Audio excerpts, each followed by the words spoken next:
कलयुग के अंत में अधर्म का नाश करने और पुनः सतयुग में धर्म स्थापित करने के उद्देश्य से विष्णु अवतार कल्कि के बारे में तो आप सब जानते ही हैं, परंतु आज मैं आपको बताऊंगा भविष्य पुराण का वो उल्लेख जो आपको आश्चर्य से भर देगा, क्योंकि ये उल्लेख है कलयुग के अंत में उस अवतार का जो देगा कल्कि का साथ। आखिर कौन है वो अवतार और कौन से भगवान का होगा ये अवतार, ये सुनाने से पूर्व सभी दोस्तों को नमस्कार और बड़े बुजुर्गों को चरण स्पर्श। वीडियो पूरा देखिएगा और अगर अभी तक आपने चैनल सब्सक्राइब नहीं किया है तो बेल आइकन दबाकर चैनल को सब्सक्राइब अवश्य करें ताकि भक्ति की धारा यूं ही बहती रहे। तो दोस्तों आगे बढ़ते हैं आज की कथा की ओर और आज मैं आपको बताऊंगा उस अवतार के बारे में जो देगा कल्कि का साथ कलयुग के अधर्म को समाप्त करके सतयुग में धर्म को स्थापित करने में, और उस अवतार का नाम होगा धूम्रवर्ण या धूम्रकेतु। और ये अवतार होगा शिव पार्वती नंदन भगवान श्री गणेश का। दरअसल भगवान श्री गणेश हर युग में एक अवतार लेते हैं असुरों का दमन करने के लिए, और इसी कड़ी में कृतयुग अर्थात सतयुग में श्री गणपति ने कश्यप ऋषि और अदिति के यहाँ अवतार लिया था जिसका नाम था महोत्कट। और इस अवतार रूप में उन्होंने देवांतक और नरांतक नामक राक्षसों का संहार करके धर्म की स्थापना कर अपने अवतार को पूर्ण किया था। सतयुग में गणपति के अवतार महोत्कट की 10 भुजाएं थीं। वो तेज स्वरूप और सबको वर देने वाले थे और महोत्कट का वाहन था शेर। इसके पश्चात त्रेता युग में श्री गणपति ने उमा के गर्भ से भाद्रपद शुक्ल चतुर्थी के दिन जन्म लिया था और उनका नाम था गुणेश। 6 भुजाओं वाले गुणेश का वर्ण श्वेत और वाहन मयूर था, इसलिए उन्हें तीनों लोकों में मयूरेश्वर नाम से भी जाना जाता था। इस अवतार में श्री गणपति ने सिंधु नामक दैत्य का विनाश किया था और साथ ही रिद्धि सिद्धि से विवाह भी किया था। द्वापर युग में श्री गणपति के अवतार का नाम था गजानन। गजानन की 4 भुजाएं थीं और वर्ण लाल था, जबकि मूषक इनका वाहन था।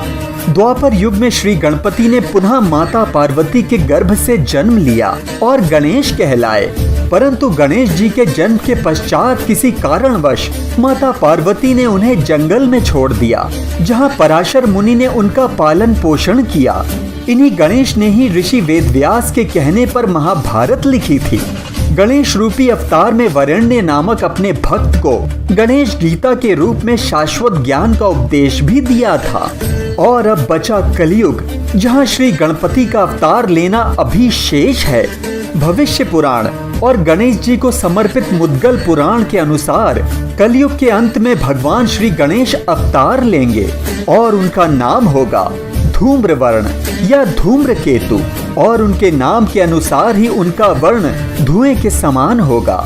धूम्रकेतु की 4 भुजाएं होंगी और उनके हाथ में एक खड्ग होगी और वो अधर्म का नाश कर सतयुग का सूत्रपात करेंगे। चूंकि कल्कि अवतार भी इसी समय होगा, इसलिए कल्कि और धूम्रकेतु मिलकर पृथ्वी पर कलयुग का अंत कर सतयुग में धर्म का प्रारंभ करेंगे और समय का पहिया दोबारा अपने चक्र को दोहराएगा। श्री गणपति के हर युग में एक अवतार लेने की घटना के अलावा उनके 8 अवतार ऐसे भी हैं जिन्होंने काम, क्रोध, मद, लोभ, मत्सर, मोह, अहंकार और अज्ञान रूपी असुरों का दमन किया।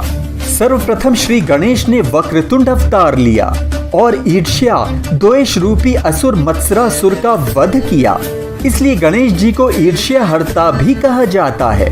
दूसरा अवतार है एकदंत, और एकदंत रूप में उन्होंने मदासुर, जिसे अहंकार का अवतार माना जाता है, का वध किया था। एकदंत की 4 भुजाएं और 1 दांत है और साथ ही एक विशाल उदर भी।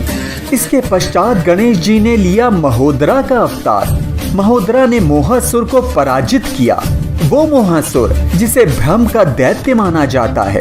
अंत में मोहासुर भी महोदरा का भक्त बन गया। अब आता है गजानन अवतार, अर्थात हाथी के सिर वाले भगवान श्री गणेश। इस अवतार में गणेश जी ने लोभासुर का वध किया, जो कि कुबेर का पुत्र था। दरअसल लोभासुर लालच रूपी दैत्य था।